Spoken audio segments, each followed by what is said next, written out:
सवाल ये है कि क्या पुनर्जन्म होता है, और अगर होता है तो एक प्राणी के लिए एक जन्म से दूसरे जन्म में जाने का आधार क्या है? वो क्या है जो किसी व्यक्ति को एक जन्म से दूसरे जन्म में ले जाता है? अब अगर आप इसे समझना चाहते हैं तो आपको आप जो हैं उसके मैकेनिक्स की थोड़ी समझ होनी चाहिए। मैं उस मैकेनिक्स की बात कर रहा हूं जिससे एक इंसान का निर्माण होता है।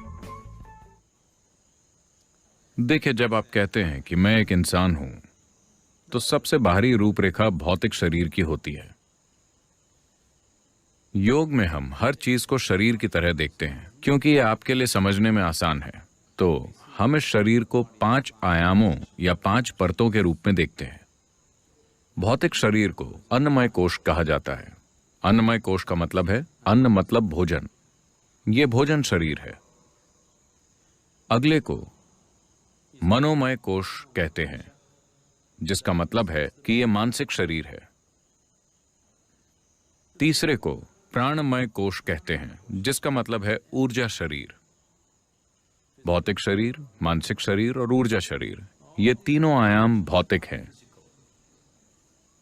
इनका भौतिक अस्तित्व है। भौतिक शरीर बहुत स्थूल है, मानसिक शरीर थोड़ा सूक्ष्म है, ऊर्जा शरीर और भी ज्यादा सूक्ष्म है, लेकिन ये तीनों भौतिक हैं। जैसे कि लाइट बल्ब भौतिक है, आप देख सकते हैं। इसे जलाने वाली बिजली भी भौतिक है ना? इसे जोड़ने वाला तार भी भौतिक है। तार में बहने वाले इलेक्ट्रॉन्स भी एक भौतिक अस्तित्व ही हैं। So similarly, physical body, mental body, pranic body, all are physical dimensions of life. तो इसी तरह भौतिक शरीर, मानसिक शरीर और ऊर्जा शरीर सभी जीवन के भौतिक आयाम हैं। इन तीनों आयामों पर कर्म की छाप होती है। शरीर पर कर्म की छाप है, मन पर कर्म की छाप है और ऊर्जा पर कर्म की छाप है। कर्म की छाप या कर्म का ढांचा ही इन्हें एक साथ रखता है। कर्म वो सीमेंट है जो आपको भौतिक शरीर के साथ जोड़कर रखता है। कर्म बंधन है, लेकिन साथ ही सिर्फ कर्म के कारण ही आप अपने शरीर में कायम रह सकते हैं और यहां हो सकते हैं। यहीं पर आध्यात्मिकता मुश्किल लगती है, क्योंकि अगर आप इसे हटाने की कोशिश करते हैं तो ये नहीं होता। अगर आप इसे जोड़ने की कोशिश करते हैं तो ये नहीं होता। आपको सिर्फ वहां होना होता है। अगर आप बस होते हैं तो ये एक पल की बात है। अब अगले 2 आयामों को कहते हैं विज्ञानमय कोश और आनंदमय कोश। विज्ञानमय कोश अभौतिक है, लेकिन भौतिक से संबंध रखता है। ये एक बीच की अवस्था की तरह है। आनंदमय कोश पूरी तरह से अभौतिक है। तो विज्ञानमय कोश और आनंदमय कोश का मतलब है कि ये आनंद शरीर है। अंदर एक आनंद शरीर है जो 100% अभौतिक है। इसका अपना कोई रूप नहीं है। अगर ऊर्जा शरीर, मानसिक शरीर और भौतिक शरीर सही आकार में हैं, केवल तभी ये आनंद शरीर को थामे रख सकते हैं। अगर इन चीजों को निकाल दिया गया तो आनंद शरीर बस ब्रह्मांड का एक हिस्सा बन जाएगा। So whatever you are referring to as Atman or the soul is a fiction actually. जिसे आप आत्मा कहते हैं वो असल में एक कल्पना है, इस मायने में कि लोग अभौतिक की कुछ सीमाओं का वर्णन आत्मा की तरह कर रहे हैं। लेकिन आत्मा के लिए ढांचा अभी भी आपका कर्म ही है। अगर कर्म के ढांचे को पूरी तरह से ढा दिया जाए तो कोई आत्मा नहीं बचती। हर चीज दूसरी हर चीज में विलीन हो जाती है, जिसे महासमाधि या महापरिनिर्वाण कहते हैं। वो बस यही है कि आप धीरे धीरे समझ जाते हैं कि चाबियां कहां हैं और कर्म के ढांचे को गिरा देते हैं ताकि आप सही मायने में खत्म हो जाएं। जब कोई व्यक्ति मरता है तो हम कहते हैं कि ये व्यक्ति नहीं रहा। ये सच नहीं है। वो इंसान अब वैसा नहीं है जैसा आप उसे जानते थे, लेकिन वो अभी भी मौजूद है। अगर आप कर्म के ढांचे को 100% नष्ट कर दें, अब आप अस्तित्व में विलीन हो जाएंगे। इसी को मुक्ति या महासमाधि, हिंदू परंपरा में इसे मुक्ति कहा गया है, योग की परंपरा में इसे महासमाधि कहा गया है। बौद्ध जीवन शैली में इसे महापरिनिर्वाण कहा गया है। अंग्रेजी में हम इसे आमतौर पर लिबरेशन कहते हैं। मुक्ति का अर्थ है जीवन और जन्म और मृत्यु की प्रक्रिया से आजाद हो जाना। मुक्ति का मतलब है शरीर और मन के बुनियादी ढांचों से आजाद हो जाना, और इसके लिए कर्म का ढांचा ही वो धागा है जो इन चीजों को एक साथ बांधे रखता है। तो जब कोई इंसान मरता है तो जाहिर है कि भौतिक शरीर वो चीज है जिसे आपने धरती से उधार लिया था। तो शरीर सिर्फ धरती है ना? आप समझे? ये भौतिक शरीर बस धरती का एक टुकड़ा है जो अभी इस तरह उछल कूद कर रहा है, लेकिन आपको इसके एक एक परमाणु को वापस करना होगा।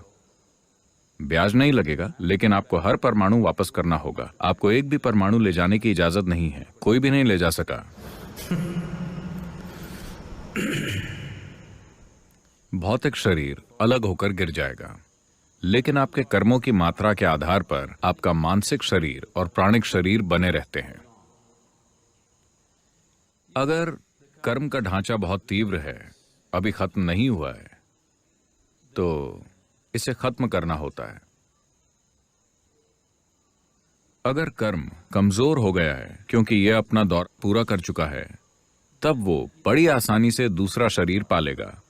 अगर इसे नया शरीर पाना है तो इस ढांचे की तीव्रता को कम होना होगा, इसे निष्क्रिय होना होगा।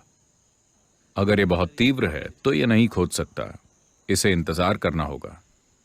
तो इन्हीं को आप भूत कहते हैं।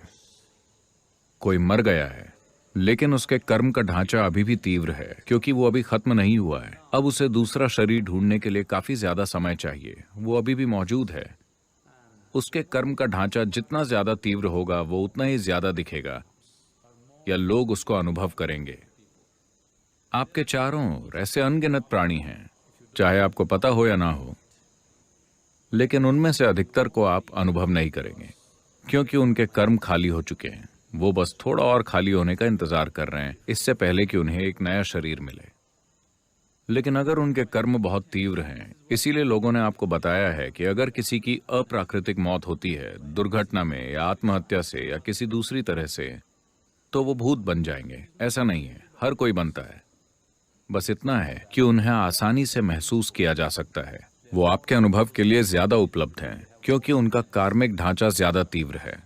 लोग ऐसे प्राणियों को थोड़ा ज्यादा अनुभव कर सकते हैं उनकी तुलना में जो बूढ़े होकर मरते हैं।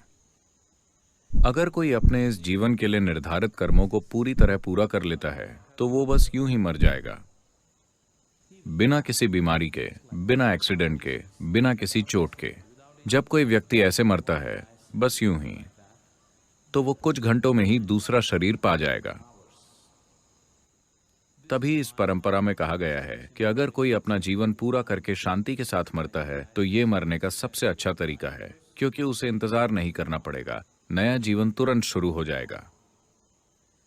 जब आप आध्यात्मिक मार्ग पर चलते हैं तब हर आध्यात्मिक साधक का अंतिम लक्ष्य होता है कि वो इस पूरी प्रक्रिया को तोड़ना चाहता है।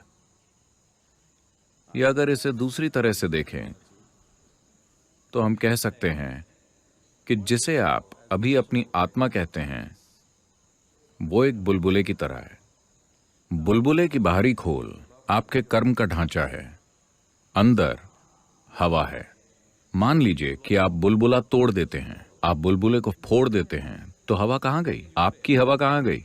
अब आपकी हवा जैसी कोई चीज नहीं है, ये हर चीज का हिस्सा बन गई है। तो अब जिसे आप आत्मा कहते हैं वो काल्पनिक है, क्योंकि आपकी आत्मा या मेरी आत्मा या किसी और की आत्मा जैसी कोई चीज नहीं होती।